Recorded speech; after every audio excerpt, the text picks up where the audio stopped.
everybody, my name is Justin, and do I say welcome back? Because it has been too long. Anyway, welcome back to the Extreme Weather YouTube channel. My name again is Justin. I am here to provide your greatest weather information, and let's start with where have I been, because some of my subscribers and people who know me probably have been asking, why did you stop posting on YouTube for lots of months, if not years. And the reason for that is I've really just been busy. I've been busy with school, I've been busy with really just life, and, you know, not complaining that I have 76 subscribers, but really I gotta focus on school if my, YouTube channel is not huge, and it's not, so I think it's understandable to focus on school.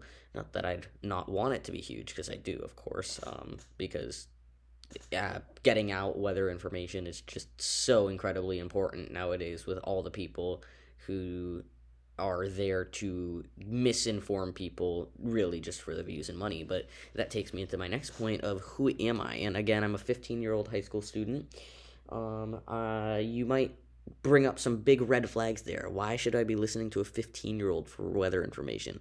Why not go to the adults on YouTube channels? And that's a fair question, and I would be asking myself the same thing. But the reasoning for that is because there is a lot of those adults on YouTube who come across as knowing what they're saying. They're really charming, they're really nice, they're really articulate, but they don't actually know what they're talking about. And not saying that I'm a pro, not saying that, I know everything, because I don't, and saying I do would be simply lying, but it is important to come to somebody who at least knows in a general sense what they're talking about and is willing to give information, whether or not it will actually help their channel and whether or not it will attract viewers.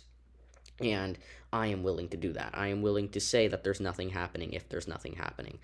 In weather, there doesn't always need to be something big ongoing, and it seems like a lot of YouTube channels and a lot of channels really anywhere nowadays, whether it be Facebook profiles or Twitter or whatever, they love to make stuff up in order to get the attention. And I'm not here to do that. I'm here simply to provide accurate information.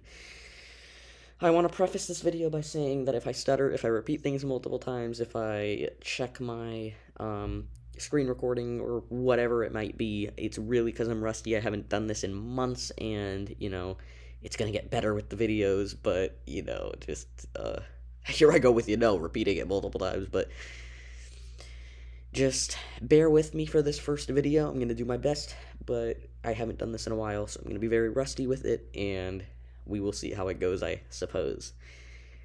Let's jump right.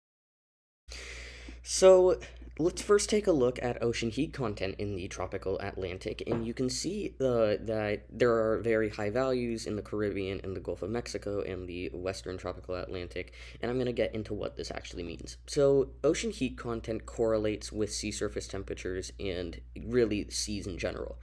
You have sea surface temperatures, which is the top of the hood. Think of it like a car. You have the hood, and that's the sea surface. And say on the coast of Florida right here, you have close to, I'm going to actually change that color so it's easier to see. You have close to 39 degrees Celsius temperatures, if that correlates to 90 degrees. I know 90 degrees Fahrenheit is kind of what you're looking at in that region. I may have just killed the Celsius conversion, but you have really high sea surface temperatures on the coast of Florida, say. But if we look at ocean heat content, you can see that the depth of the heat actually is much more significant in, say, the Caribbean. Now, under that hood is where is really important. If, say, hurricanes say you have a system right here, right, and it's tracking over the Caribbean, you have a ton of ocean heat content to work with, meaning under the surface of the hood, you have a ton of heat, and that system will not have to deal with upwelling any water. It can go, say, under the surface, and you will actually have heat to work with, and you will have warm waters to actually intensify your system, because, say, if you're over in this region where you don't have high ocean heat content and you get a system to stall, that's going to upwell water, and that's going to actually not be able to intensify, and it'll weaken because you don't have the content of heat under the surface. You just have what's happening on top, and it'll be very easy for, say, a strong system to upwell that water and to really be left with nothing to work with.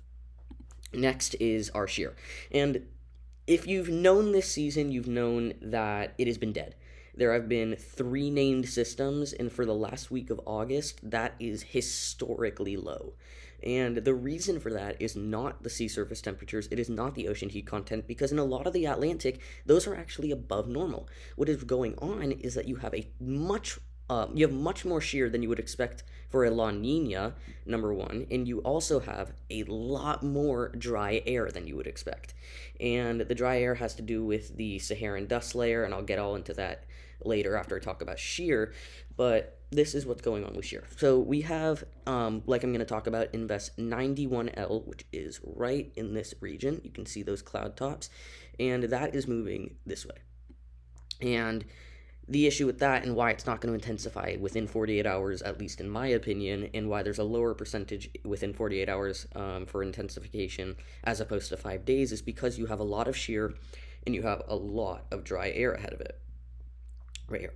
And dry air and shear work together basically as a way to kill storms. If you have shear, you're going to be getting those cloud tops not to be able to actually, explode. You're not going to have enough cloud tops to actually intensify your system, and they're getting sheared off at the top, and they're not going to actually be able to intensify. And again, you're going to have weaker cloud tops than, say, you would in an area with less shear. But another thing is shear tends to feed in dry air into a system, and dry air entrainment within a system can be detrimental to the system because it's hurricanes 101. You need moisture if you want an intensifying tropical cyclone.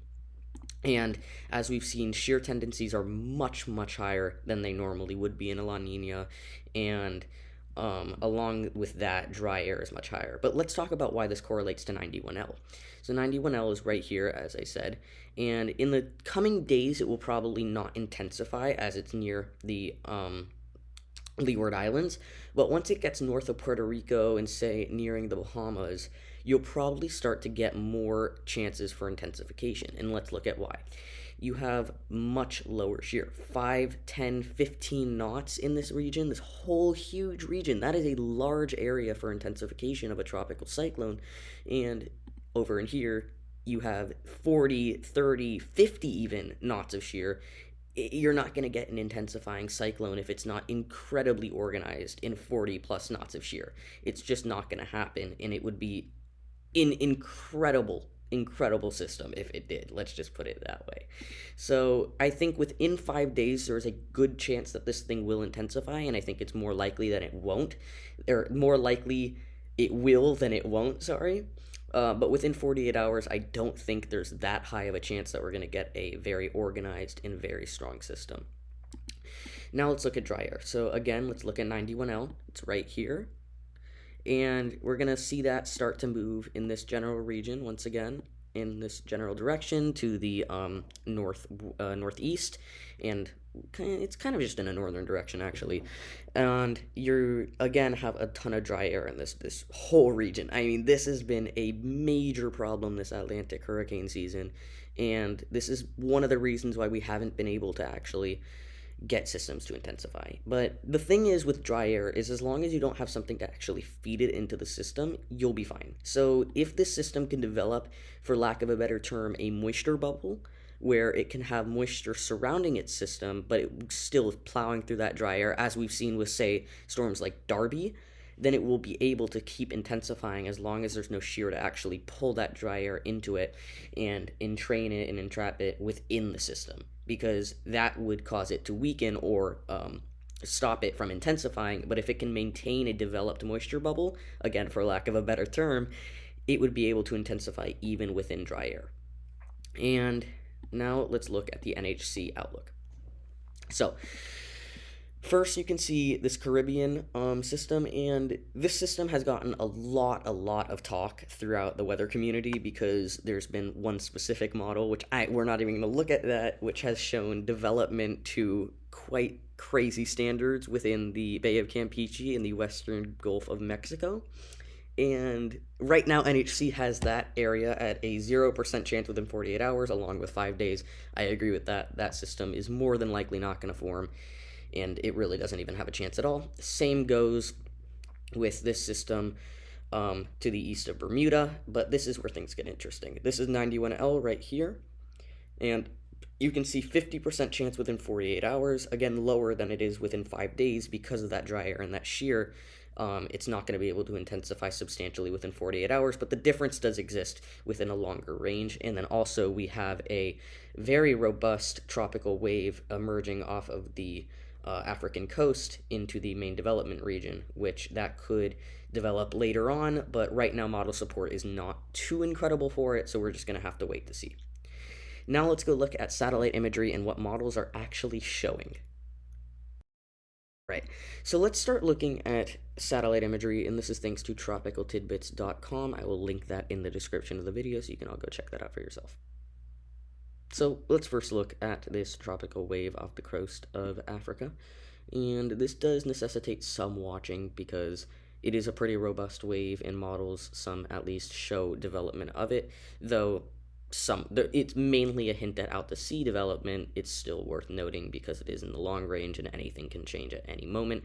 So this is our tropical wave right here. It is moving to the west as any system in the main development region would. I don't know why a system would move any direction other than westward, but it is moving westward, and it's a robust wave. There's a lot of moisture over there. If we actually go look at a different plot type and we look at water vapor, say, and you can see there's a lot of moisture. Those darker colors show some dry air, so if we draw a line right over here, you can see that it has really just a ton of moisture to work with. And there is some shear in that region, so that would probably stop it from developing at this current moment.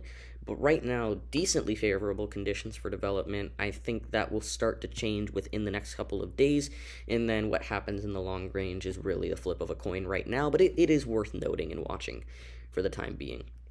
Next, let's look at the Invest 91L, which is the main story of today, and that is Invest 91L right there to the east of the Leeward Islands. That is going to start to move again north towards Puerto Rico. It'll probably skirt just to the north of Puerto Rico, though. So right now, I would be watching it if you're in Puerto Rico, but I would not be worried whatsoever because most models and the NHC show this thing moving to the north of Puerto Rico. But again, that general region, it is hurricane season, so you always want to be prepared for anything because hurricanes can switch in direction just by a couple hundred miles. It is a possibility, it's especially in such long-range scenarios like this. And you can see that dry air, there is a ton of dry air. I'm actually going to stop the frame right here so that you can see. I'm going to cut off all your dry air right here so you can see that there's a ton of that black dry air right there. And right now it is still in an area of pretty significant dry air and shear, so really development at this current moment is very low, if not zero. But again, that's going to change in the long term, and I'll show you that with the model solutions upcoming. But that's what it looks like from satellite imagery, from infrared imagery, and from water vapor imagery. Let's move on to the models. Alright everybody, so this is the GFS model, and we're going to take a look at that right now. Again, thanks to tropicaltidbits.com for providing this look at the model. So this is our current stage right now. It is our forecast 48. However, like I said, within 48 hours, nothing's really going to change, so I just skipped the first 48 hours because it'd be really irrelevant just to show you that. It would mean nothing. And we're going to keep moving forward. You can see Invest 91L is right here. It's starting to intensify within 60 or 70 hours down to 1,007 millibars. And it is beginning to make that really sharp turn to the north. And we're now really starting to strengthen within 90 hours. Probably a tropical storm now at 996 millibars. And still continuing to move to the north. And let's keep playing this forward. You can see that the GFS really keeps it out to sea. That's another thing I want to point out, because a lot of people keep saying on YouTube, this thing could hit Florida, it could hit the Bahamas, it could hit the East Coast. And although those are, possible solutions, anything's possible in weather, but almost every single model has this thing pulling and curving out towards the open Atlantic. And really the only land impacts that I see as a decent possibility would be Bermuda, but then again, that's like trying to put a nail in a dartboard, and it's hard. I mean, that's a small island to hit. So let's keep playing this forward, and you can see now within 114 hours, 991 millibars. Now we're starting to intensify more rapidly because again, you're getting into that area of minimal shear. Remember how I pointed out you have a lot of the shear in this area to the east of that. So everything over here, and then you have less shear in this area, everything over here. And it's in that area of less shear along with that area of less dry air, so it has a bigger chance of developing and intensifying, along with the fact that sea surface temperatures are just very, very hot in any area of the Atlantic right now, except for the far northern Atlantic or far northeast areas. And if you have minimal shear and minimal dry air with these sea surface temperatures and this ocean heat content, you're going to get intensification. Now let's keep playing it forward, now around 126 hours, still 981 millibars, and you can see the trend continues for intensification. I don't need to point out hour by hour how much it's intensifying, but you can see 959 millibars. That's a hypothetical number. It's not necessarily going to get that deep, but I just wanted to show what a possibility is, what the GFS is showing, because ignoring it would just be something that, you can't do. It's a model, it deserves to be looked at, and it deserves to be talked about. Now let's look at our tropical wave over off the coast of Africa. So you can see that around 186 hours. So again, this is so far out, which is what I wanted to point out to begin with. It's so far out, there's a lot that could change, but you can see the newest 0Z run actually does not develop it. That is interesting. I was looking at it does develop it. Sorry, I was looking at the wrong hour.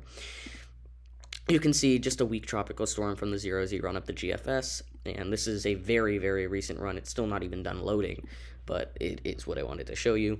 And so yeah, I mean, a lot could change for this system. It could end up not developing. It could end up being more significant. Who knows? It's really far out. What I want to really focus on is this guy over here, Invest 91L, because that one could actually be a stronger system.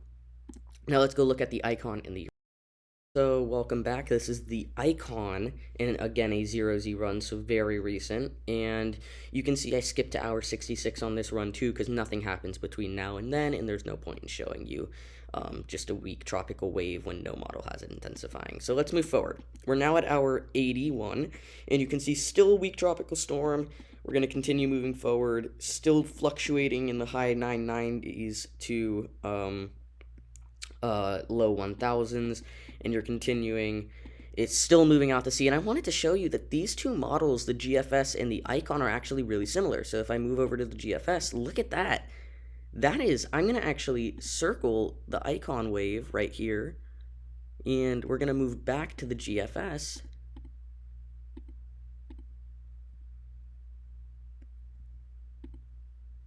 Look at that.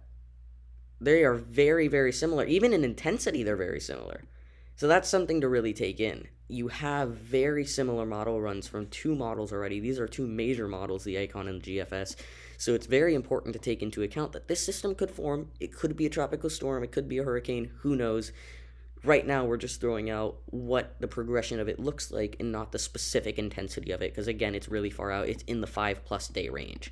And we're continuing to move. You can see it intensifies similar to the GFS, now in the high 950s, blah, blah, blah, blah, blah, blah. We're not going to get into specific intensity right now because that would be pointless, and that would just cause fear within the community, and there's no point in doing that. But one thing I do want to point out, because this is super important to point out, is another model that takes this thing straight out to sea. No land impacts, nothing to worry about in the US from these two model runs if these were to be taken at face value, which I did not recommend doing. But really, the whole model consistency and agreement is an out to sea storm, and that's important to point out and important to really note, because you want to give out accurate weather information if you're going to do it at all. And since the GFS and the icon run earlier than the Euro, we're actually just going to move straight over to the Euro 12Z run. This run was really interesting, guys, and I want to show you this run, even though I think it's more of a inaccurate run, and I don't think this run is really going to happen. I wanted to show it because it's important to see what a low-end solution looks like, and this is the 12Z Euro, it has it really facing that dry air and that shear, and you can see it struggles to really even develop to begin with. It's following a similar track as the Icon and GFS, but it's much weaker. At this point, the GFS and Icon are in the 980s. The Euro 12Z is in the 1000 plus millibar range, and that is really important to note because you want to look at all the solutions. If you're just looking at the high end ones, you're hype casting, and that is not something to do because you'll never actually get a good sense of what could happen if you're only looking at some solutions. You have to take in every model and then really average out what they're showing. And you can see what a low-end solution looks like. This is the 12Z Euro. The reason I don't really think this is going to happen is because we even just moved back to the 0Z run the day earlier. It's much stronger, and it follows more of a GFS type slash icon type solution. And the 12Z just completely drops the system. I don't know where it went, but again, it's important to point out every run as if it's real, because if you don't factor in everything, you'll end up factoring something in wrong, and it's important to do that. Now we are going to go look at a little special thing going on in the Western Pacific. And you, Typhoon, I'm gonna do my best. I'm sorry, Hinnamnor. I'm just gonna call it Typhoon Hin because I can't pronounce that. I'm sorry. And you can see that this thing is just a monster at this current moment. It went through an eyewall replacement cycle earlier, a merger eyewall replacement cycle, which is one of the most fascinating things in weather. It's basically where the outer eyewall and inner eyewall converge, and they create a very solid ring of an eyewall, and that's a strong area of wind, and that's really hard to have another eyewall replacement cycle in a short term after that. So as you can see, the CDO of this thing is just rapidly deepening and rapidly cooling. The eye is warming and drying, and that is a telltale sign of an intensifying system, likely well into the Cat 4 range now, or nearing super typhoon status, 150 miles per hour for the JTWC or Western Pacific conversion. And yeah, this is not one that I'm going to try to give the low-end solution of, because it is a very scary situation for the southern Japanese islands, which this thing is moving towards. And I would show modeling solutions, but I do want to keep the video kind of short today. And yeah, it's a scary situation. JTWC currently forecasting this thing to peak at 165 miles per hour, or a Cat 5 equivalent, before stalling over the southern Japanese islands. Not the Japanese mainland, but the more uninhabited or minimally inhabited islands south of Japan. And yeah, that's Typhoon Hin right there. Very scary system, very impressive system, and to think that this thing just 48 hours ago was an invest is pretty wild to comprehend. Anyways, guys, thank you for watching the video. I haven't done one of these in a while, which is why I'm very talkative and kind of like, shaky in my voice, and repeating things a couple times. So if you heard that, just please, don't shame me for it. My bad. I haven't done one of these videos in months now, so I'm a bit rusty on it. But thank you for watching the video, and I will see you hopefully in the next one. If you like the videos and if you like the weather information that I provide, please smash the like button and share this video. And if you would like to subscribe, I would greatly appreciate that. It is free. Anyways, have a great day.